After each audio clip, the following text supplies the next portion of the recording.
Welcome to the Blue Zone Lifestyle Podcast, where we're redefining how to live longer, love deeper, and thrive after age 40 and beyond. I'm your host, Dr. Yvonne Beckford, here to guide you through the proven principles of the world's longest living communities, the Blue Zones. Each week, we explore powerful habits for wellness, beauty, purpose, and relationships, all designed to help you age gracefully, live fully, and find joy in every moment. From expert interviews to practical tips, this is your go-to space for embracing longevity and living life on your own terms. If you're ready to feel vibrant, purposeful, and unstoppable after 40 and beyond, this is your spot. I am thrilled to introduce Mr. Elijah Desmond. He is a dynamic serial entrepreneur, motivational speaker, author renowned for his innovative contributions to the dental industries and beyond. He began being his professional journey at just 15 as a youth motivational speaker. How about that? Elijah's passion for inspiring others led him to earn his bachelor's degree in dental hygiene from Ohio State University. He practiced clinically in Hawaii. Then he transitioned into entrepreneurship. He found multiple ventures that blend education and entertainment. As the founder of the Dental Festival and Smiles at Sea, Elijah has revolutionized the dental continuing education community by hosting engaging conferences on cruise ships and at vibrant festivals, emphasizing the importance of making learning fun and impactful. Energetic approach extends to his roles as an MC, DJ, where he infuses events with enthusiasm and a unique flair. He is deeply committed to philanthropy, serving as a VP of Beyond the Game, a nonprofit organization offering developmental programs like Guys with Ties, Girls with Pearls for third grade students. He resides in Southern Florida with his wife and 2 daughters. He continues to inspire audiences worldwide through his dedication to education, motivation, and community service. Now, we're going to take a twist on this, Mr. Elijah. I want to talk about longevity in the middle. I want to know what's it like not just to thrive, but to survive. We're going to talk about the sandwich generation, okay? You, as a caregiver and a parent, okay? With the Blue Zone, we talk about purpose and the pressure of Blue Zones that teaches us having a strong sense of purpose can add years to our lives. Back to the sandwich generation. You have young children and you also have aging family. What has been your why over time?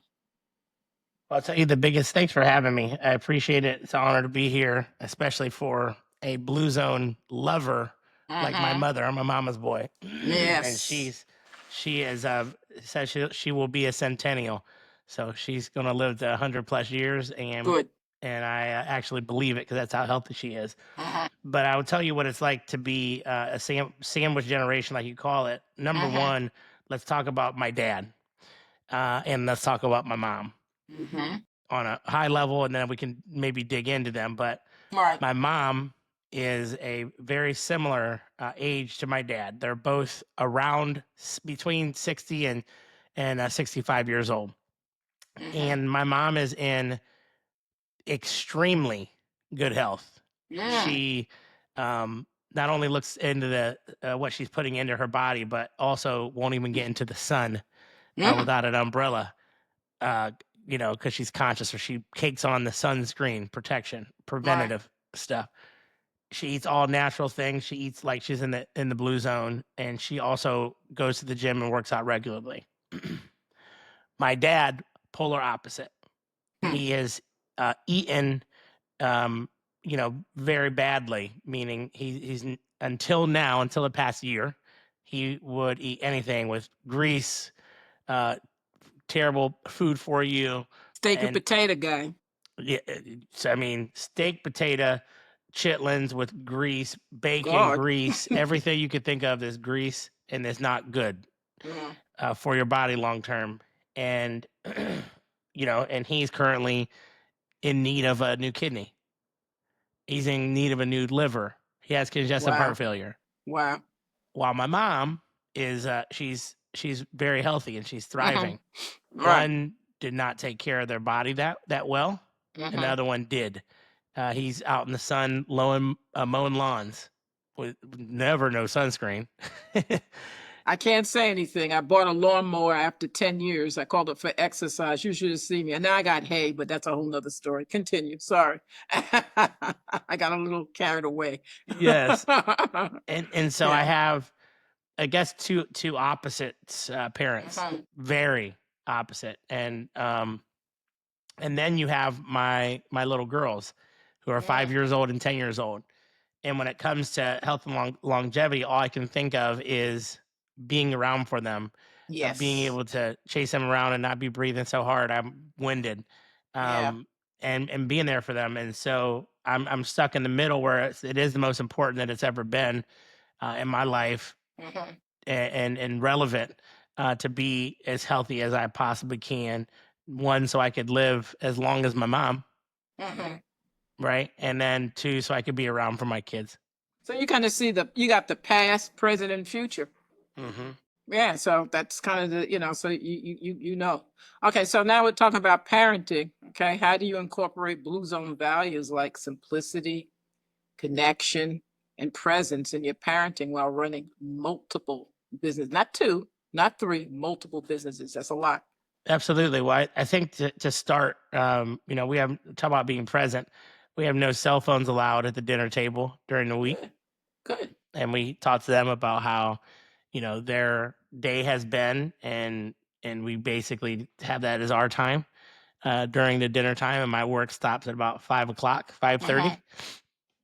I come out of my office, come out of my dungeon, and then go to the dinner table to be with them. And that's a time that nobody can interrupt, That's because it's. connection, man. That's good, and they'll appreciate it. I'm always saying that it's not what you give your kids, is what you teach them. Mhm. Teach them what you didn't learn. Anyway.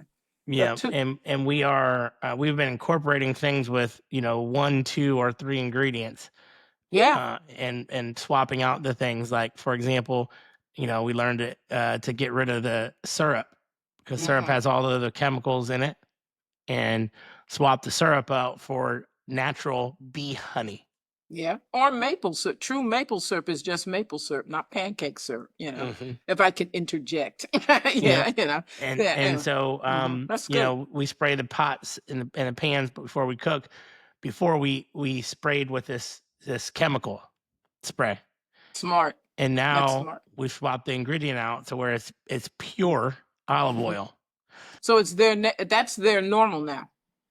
Yes, it is becoming their new Their normal. normal. Right, It is, exactly. and it's a process. We're Mhm. we're changing the house over Right. to become, with this lesson. The longer the ingredient list, the worse that Yeah. it is. And Yeah. and now my wife and I, we go from watching the shows with the drug dealers and the people getting blown up and shootings and all the action, hmm to we're watching, the food documentaries on how our Yeah. food is made, and how our food is, what processed food is really like, and what a plant-based diet, is versus a meat diet. And so Right. we're trying to incorporate all of those things in, as really as we see my dad go through what he's Yeah. going through. Yeah. Less is more. Did you know? We have a mutual friend. We did an interview with from Kenya. Um, our buddy Morris, and my big thing is a Blue Zone lifestyle. It's not set just for those 5 zones. And talking, his grandmother passed last year. She was 107. Wow. Right. Yeah. So it's not that unusual. I have a colleague, and I'd like to call friend now, that's building the first 5-star resort in Ghana. And there's some guy that and literally lived to 120, like nothing, you know. So it happens. Okay, so we got 2 generations, one heart. What's been the biggest lesson you've learned from simultaneously supporting your elders and raising your girls? Yeah, I would say that the biggest lesson that I have learned is being Mhm. present more Yeah, than anything. yeah. Time is no joke. That's cool. Um, you, my friend, have to stay well while caring for everyone else. And that often you're putting yourself last, right? So what does your self-care look like? What are you doing? You know, Yeah, how are you handling yourself? absolutely. So, I used to work Monday through Saturday, and wasn't long hours on Saturday, but I worked till about noon. Hmm. And as I, grew and matured in my entrepreneurship, I realized that my best time, where I'm at my best, is actually not when I'm on back to back calls. It's when I have the ability to be creative and think, and I have Hmm. nothing scheduled, or the ability to pick up the phone, walk outside, be grounded with the earth, and just talk. When I want to talk, when I want to have a conversation longer than 30 minutes or an hour, I can just talk. And so I've really blended my entire life into a very specific schedule, and I can't talk unless unless it's within those time restraints. Right. So I So put a quality, strong. What's that? quality time as opposed to quantity time. Yes. Hmm. So what my life looks like is on Mondays, on Tuesdays, and on Thursdays, I can book calls or any appointments between 8:30 in the morning Hmm. and 5 o'clock, Hmm. and then I take a 1 hour lunch break for me. Good. Good. And then on Wednesdays, I schedule 0 calls. However, somebody wants to call me, we can talk, Right. and I can think and I can create. And then on Fridays, the kids are at schools, and a lot of times my wife is gone as well. Hmm. So it's kind of like my Wednesdays. I'm off. Right. Um, and I spend those times on Friday after school. I pick them up. And Saturday and Sunday with the girls, and after 5 o'clock with the girls. So I'm extremely structured with everything that I do, and that counts when I'm at home. Now, when I'm on the road, which is 7 days a week, Yeah. anything goes. So, Um, so you're modeling that for your kids as well as your team, mhm, because I'm sure you want your team, when you have an extensive team, you want them to be given quality time too. So you can't work unless you rest. that's right. Right. You know, so, all right. So you're feeding your body and your soul. Soul food is medicine. Blue zone cultures. How do you approach nutrition? We talked about it a little bit, you know, about kind of keeping things simplistic. Me personally, I discovered a lot of these Middle Eastern spices. One I really like, I can share with you, sumac. You ever tried that? Yeah, sumac is it's great on, like, I had it on lamb chops yesterday. It has a citrusy taste to it, which is really cool and is good on steaks. And that and Worcestershire sauce, I'm good, you know, in the air fryer. So anyway, but for you, you approach nutrition and family meals to fuel longevity and bonding in your home life. You touched on it a little bit, but let's focus in on that a little bit more. Yeah. So, look, I can tell you first, if vulnerability breeds growth, right? Mm, And this be vulnerable. I know what I'm supposed to eat. I don't always eat that. However, I went out and I got testing done on like mm, every point from as far as nutrition is concerned in my blood and how my body reacts. mhm, And I have a very, very high gluten intolerance. mm, And so through my day to day, I do my best to stay away from anything with gluten or like wheat flour. mhm. Um, and whenever I don't listen to my body and I take in that stuff, I get swollen, I get tired, and it gets Yeah. swollen, you Yeah. know. And Yeah. so on a regular basis, I try to just be mindful of that, and also just listen to my body and what I'm eating. If I'm full, I stop. If I'm Have you full, I'm noticed with food, as you know, I've had to struggle myself, that time dictates food, meaning that lunchtime, breakfast time, dinner time is all work related. When you have control over your time, then you can really listen to your body. You know, you can eat at 2 a.m., but you're not going to eat a big meal. You might just want an orange, you know. So, you know, kind of listening. I feel you on that one. So that's a good one. Okay. absolutely. Uh, We also try to, I personally try to go via intermittent fasting. mm, So I give, about a 16-hour window between the times that I eat for the most part. And that is has been really good to me. uh-huh. My girls, they always have 3 meals: breakfast, Right. lunch, and dinner, and they have Hmm. snacks. How do with that thing with nutrition, when you're dealing with young girls, there's peer pressure. You know, the kids bring snacks and they do this, you know, and or they'll have, you know, friends over, or they'll go to friends' houses. How does that work? If they like something, they like it. If they don't, they don't. But how do you and your wife work with the commercialism of nutrition? We actually, my daughter gets she has ulcers in her Mm, stomach, and so we've always had to watch what they're eating. right. Um, the youngest one naturally is obsessed with fruits and vegetables.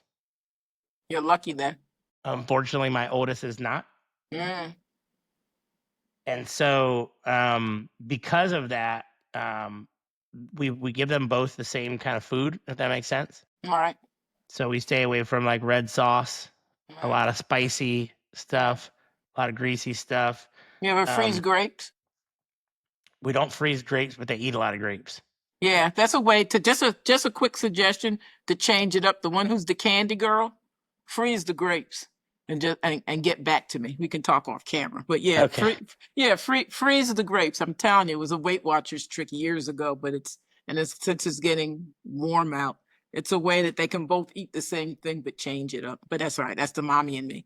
All right. I'm Yes. sorry. Yes. Yeah. But what you specifically asked, how do we Mhm. do with them with outside, Right. sources, et cetera? Right. And they both know. They just know, like, I can't have this food. Hmm. And if they do, they'll be limited to it. And that's just the way that we brought them up, specifically because my oldest and the stomach ulcers It that she hurts. gets. And so it's a different, Yeah. it's a second nature to them. It's kind of like the kids that can't have gluten, then they know better. Right. They can't have nuts, of nut allergy, Right. nut allergy, and Right. Right. so they Right. basically know going into friends. Now, we have a bunch of things at our house that the friends could get into, and now that we're talking about it, it's like we just could give them kind of whatever we have, Yeah. and then none of the kids have any boundaries, but Right. mine do. Right.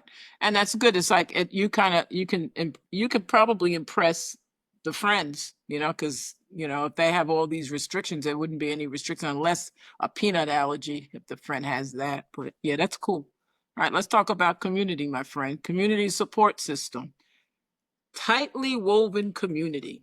Who makes up your village, and how has community helped you carry the weight of this season?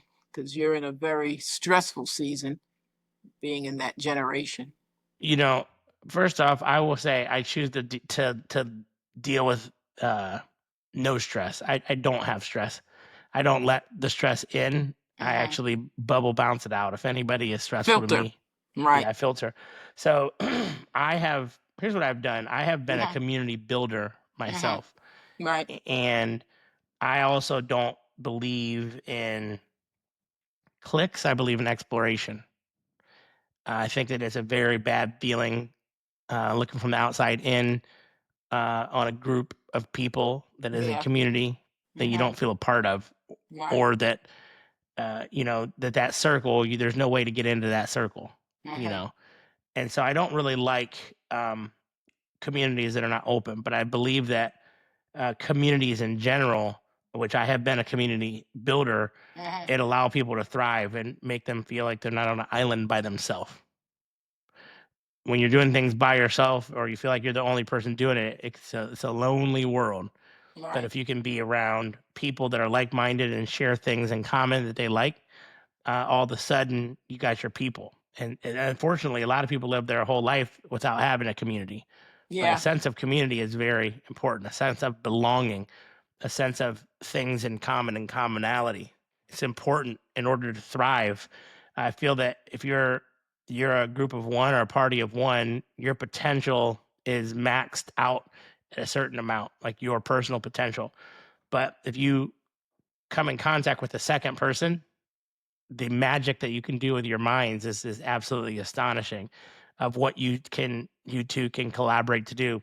If you put yourself in a room full of people similar, magic happens. And so Yeah. I think community is very important, but I think that open communities are more important than closed communities. So they're more beneficial Right. than closed communities, because there could be a lot of negative in very closed off communities. You can be a part of community and still be open to others, and Right. Right. open Right. bringing others in. Right. Right. Isolation has a way, as folks get older, has a definite effect on longevity and health. Isolation doesn't do much for anybody. Yeah. So selective.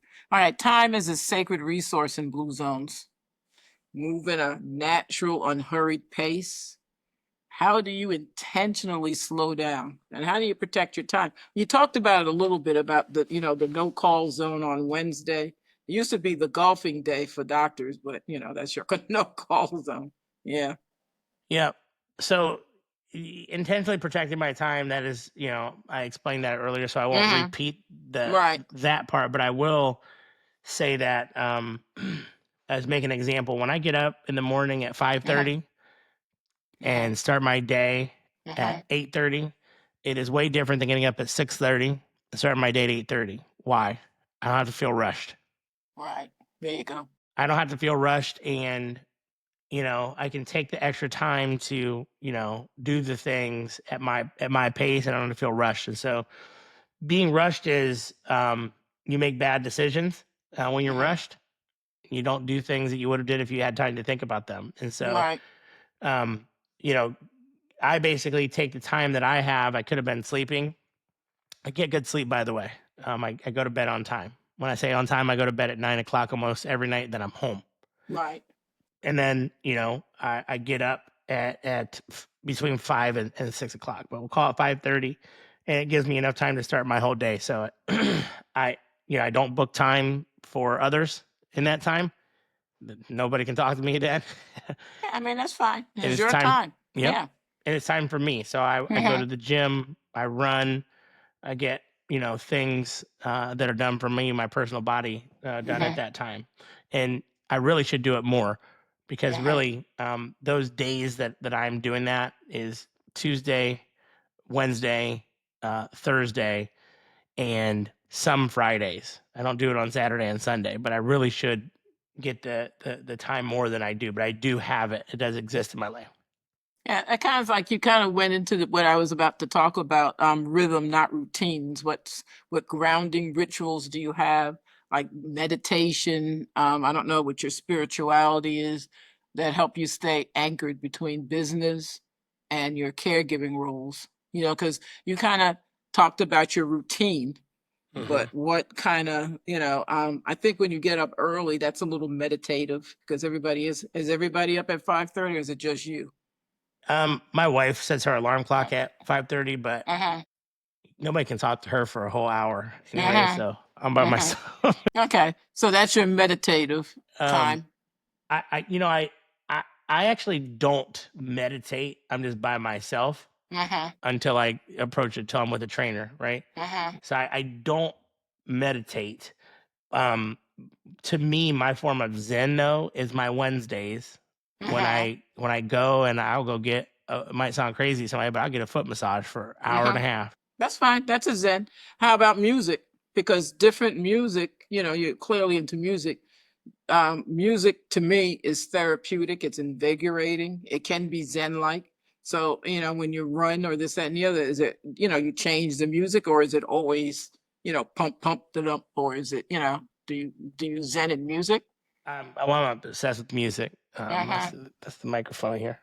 Uh-huh. I'm, or the Uh-huh. headphones. I'm obsessed with music. Um, and I listen to all different types of music. Right. Um, and Religious music. Yeah, see? there's different types of music for how I'm feeling. Right. I don't listen to a specific type of music um, all of the time. I don't have a routine around, but I mean, like country music makes me feel kind of a certain way. Uh-huh. Current contemporary hip hop makes me feel a type of way.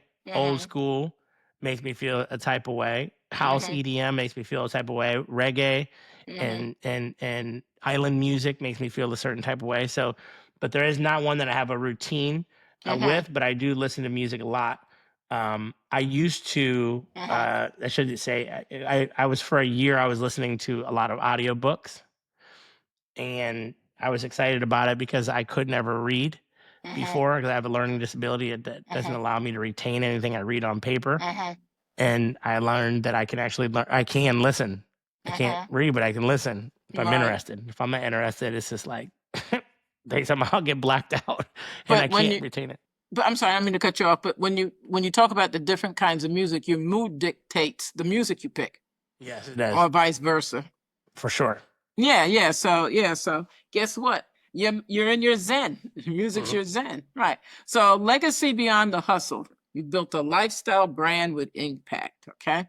So what you're building, just not just professionally, but for your daughters and family. What do you want to impart on them? Not materially, but what lessons you want them to learn and retain. Yeah, I think the biggest lesson is having the ability to do anything. That's a As good one. if I were to say there's one lesson that I want my little girls to see is that you have the ability to do anything and that it can be fun. Yeah, A lot of people that's say, "Oh, good. well, love what you do and go Uh-huh. to pick your work, your job or your career or something you're Uh-huh. very passionate about." Man, I say throw the passion out the window and pick fun. Pick Yeah. fun. Yeah. We're gonna let you be the expert for the sandwich generation now, and you're an author. So now it's time for you to write Blue Zone for the sandwich generation guide. What would be your top 3 rules for thriving instead of just surviving? And we'll wrap it up with that. Yep. Top 3 for thriving. Make time for you. Number 1. I'm Um, gonna write that down. uh, Number 2, um, protect your space. Mm, And number 3 is um, you are what you eat. that's true. And those would be my 3. Okay, well, that's a good lesson for the future. So we pretty much said that nobody could talk to on Wednesday. So what if you want anybody to reach you or get advice from you, or because you're a pretty popular guy, about 20, 30 people know you. How can what would you want somebody to know, or you want to? I know you do the in dentistry. You're into the practice transitions and helping folks out. Tell somebody what your passion is that you want people to know about you or contribute to. This Yep. is your time. Yeah, absolutely. I mean, here's the first off, a way to reach me. You can reach Hmm. me at my email, info@elijahdesmond.com. Right. What I'm passionate about in this season is 2 things. It is helping kids, a motivational speaker for kids. So speaking at high schools, super important for me in this season. And then also, I'm a business broker. I sell dental practices. And Right. so I'm preparing your practice to get ready for a sale and needing a Hmm. broker. I'm helping people with that. But I'm also like in general, I'm a connector. How do they reach you for the practices? Because I've got a generation of folks that are my contemporaries. How do they reach you if Yep. they're contemplating? And I'm assuming they should not wait to the last minute. when they're thinking about it is when they should connect with you. Yep. So I would say Elijah at dentalpitchbrokerage.com is the best. That's the best way to reach me. And Okay. and then I'm on all social media platform. Well, Yeah. LinkedIn, Facebook, and Instagram. It's me. Yeah. Nobody else is behind there pulling the keyboard. It's me. And I don't know any other Elijah Desmond, so. Yeah, you can Google it for fun. Right. Okay. So yes, thank you for having me. I appreciate it. I appreciate you spending some time with me, and then I'm easy to reach. Dr. Yvonne Beckford, you know. I don't think there's anybody, well, there are, but they're not cool like me. All right. I appreciate you, my friend. I'll see you sooner than later. And I stayed on schedule. Yay! All right. All Thank right, you my so friend. much. All right. I'll talk to you soon. Okay. Bye-bye. Bye-bye. Bye-bye. Okay. Woo! Did I do that? Yeah.